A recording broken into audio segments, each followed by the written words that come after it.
அன்பார்ந்த மாணவர்களே, இந்த காணொளியில் 114 திருவிவிலியத்தின் பிரதிகள் பற்றி சற்று ஆராய்வோம். வாய்மொழி பாரம்பரியங்களாக பேணப்பட்டு வந்த இறை வெளிப்பாட்டு உண்மைகள் எழுத்துரு பெற்று நூல் வடிவமாகியதில் சில நூல்கள் மூல நூல்களாகவும் சிலது காலத்தின் தேவை கருதி மொழிபெயர்க்கப்பட்ட பிரதிகளாகவும் உள்ளன. எனவே அந்த நூல்களை கொண்டு உருவாக்கப்பட்டு ஏற்றுக்கொள்ளப்பட்ட பிரதிகள் பற்றி இப்பொழுது பார்ப்போம். இங்குள்ள விவிலிய பிரதிகளில் தனக் என்று அழைக்கப்படும் முதலாவது பிரதி டோரா என்ற சட்ட நூல்களையும், நெபிம் என்ற இறைவாக்கு நூல்களையும், கெத்துவிம் என்ற இலக்கிய நூல்களையும் கொண்ட எபிரேய யூதர்களின் 39 நூல்கள் அடங்கிய முதலாவது பழைய ஏற்பாட்டு பிரதியாகும். இது பற்றி எங்கள் பாடத்திட்டத்தில் குறிப்பிடப்படவில்லை. எனவே அதன் பின்னர் வெளிவந்த செப்துவாஜிந்த், மசரோட்டிக், வல்கேட் ஆகிய பிரதிகள் பற்றி ஒவ்வொன்றாக அடுத்து பார்ப்போம். செப்துவாஜிந்த் எபிரேய திருநூலின் கிரேக்க மொழிபெயர்ப்பு இதுவாகும். யூதர்களின் கிரேக்க விவிலியம் என்றும் இது அழைக்கப்படுகிறது. 46 நூல்களை கொண்டது. அலெக்சாந்திரிய யூத அறிஞர்கள் 70 மொழிபெயர்ப்பு என இது அழைக்கப்படுகின்றது. இது பற்றி ஒரு வரலாற்று கதை உண்டு. அலெக்சாந்திரிய அரசன் தொலமி II பிலதெல்சுஸ் என்பவர் கிறிஸ்துவுக்கு முன் 283 தொடக்கம் 246 காலப்பகுதியில் எகிப்தில் உள்ள அலெக்சாந்திரியாவில் ஒரு பெரிய நூல் நிலையம் அமைத்தார். அதில் வைப்பதற்காக எபிரேய திருநூலை கிரேக்கத்தில் மொழிபெயர்த்து தர 72 அறிஞர்களை அனுப்பும்படி எலியாசார் என்கின்ற பெரிய குருவை வேண்டினார். அதற்கமைய எருசலேமில் இருந்து சென்ற அறிஞர்கள் இருவராக 36 குழுவினர் பாரோஸ் தீவில் வைக்கப்பட்டனர். 72 நாள்களில் பழைய ஏற்பாடு முழுவதையும் 36 குழுவினரும் மொழிபெயர்த்தனர். அனைவருடைய மொழிபெயர்ப்பும் முழுக்க ஒத்திருந்ததாக வரலாற்று கதை கூறுகின்றது.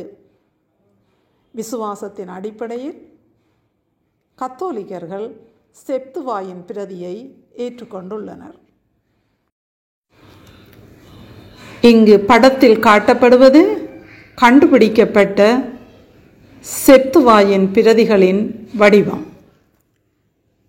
திருமறை நூல் மொழிபெயர்க்க வேண்டிய தேவை ஏன் வந்தது?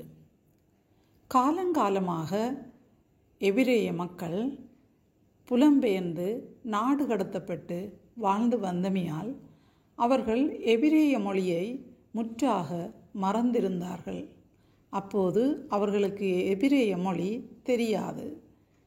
அத்துடன் இறை வார்த்தையின் ஒளியில் அவர்கள் தங்கள் வாழ்வை கட்டியெழுப்ப வேண்டிய தேவை இருந்தது. இதனால் அவர்கள் பயன்படுத்துவதற்கான திருவிவிலியம் மொழிபெயர்க்க வேண்டி இருந்தது.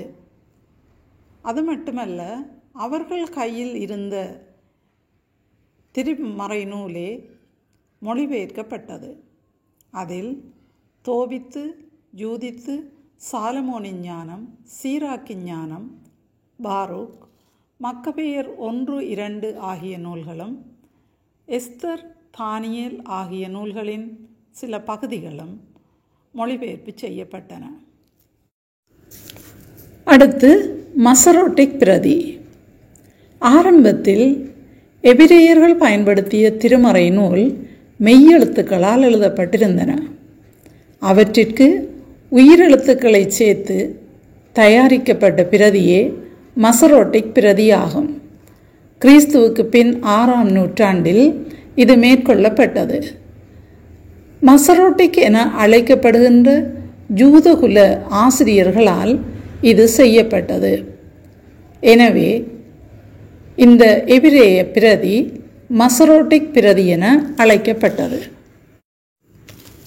திருமறை நூலின் மசரோட்டிக் பிரதி இவ்வாறு சுருள் வடிவில் காணப்பட்டதை நீங்கள் இப்பொழுது படத்தில் காணலாம். திருமுறை நூலின் மற்றொரு பிரதி வல்கேட் என்பதாகும். இது வுல்காத்தா என்றும் அழைக்கப்படுகிறது. பழைய புதிய ஏற்பாட்டின் லத்தீன் மொழிபெயர்ப்பு இதுவாகும். 73 நூல்களை உள்ளடக்கியுள்ளது. கிறிஸ்துவுக்கு பின் 4ஆம் நூற்றாண்டில் இது மொழிபெயர்ப்பு செய்யப்பட்டது. திருத்தந்தை டமசஸ் அவர்களுடைய வேண்டுகோளுக்கு இணங்க திருச்சபை தந்தை புனித ஜெரோம் என்பவரால் இது மொழிபெயர்ப்பு செய்யப்பட்டது. இது மொழிபெயர்ப்பு செய்வதற்காக 24 ஆண்டுகள் எடுத்தன. கிறிஸ்துவுக்கு பின் 406 இது நிறைவு பெற்றது.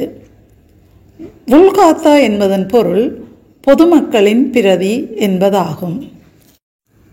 இப்பொழுது படத்தில் காண்பது லத்தீன் மொழியில் மொழிபெயர்க்கப்பட்ட வல்கேட் என்று அழைக்கப்படும் திருவிவிலியத்தின் அமைப்பு இதுவாகும். இது பழைய புதிய ஏற்பாடுகளை கொண்டது. மொத்தம் 73 நூல்களை உள்ளடக்கிய திருவிவிலியம் இதுவாகும். அன்பார்ந்த மாணவர்களே, திருவிவிலிய பிரதிகள் தொடர்பாக இங்கு தரப்பட்டுள்ள வினாக்களை அவதானித்து மேலே கற்றுக்கொண்ட விடயங்களை அடிப்படையாக கொண்டு நீங்கள் விடையளிப்பீர்கள் என நம்புகின்றேன். எனவே வினாக்களை பிரதி செய்து அதற்குரிய சரியான விடைகளை எழுதி படிக்குமாறு கேட்டுக்கொள்கின்றேன். நன்றி.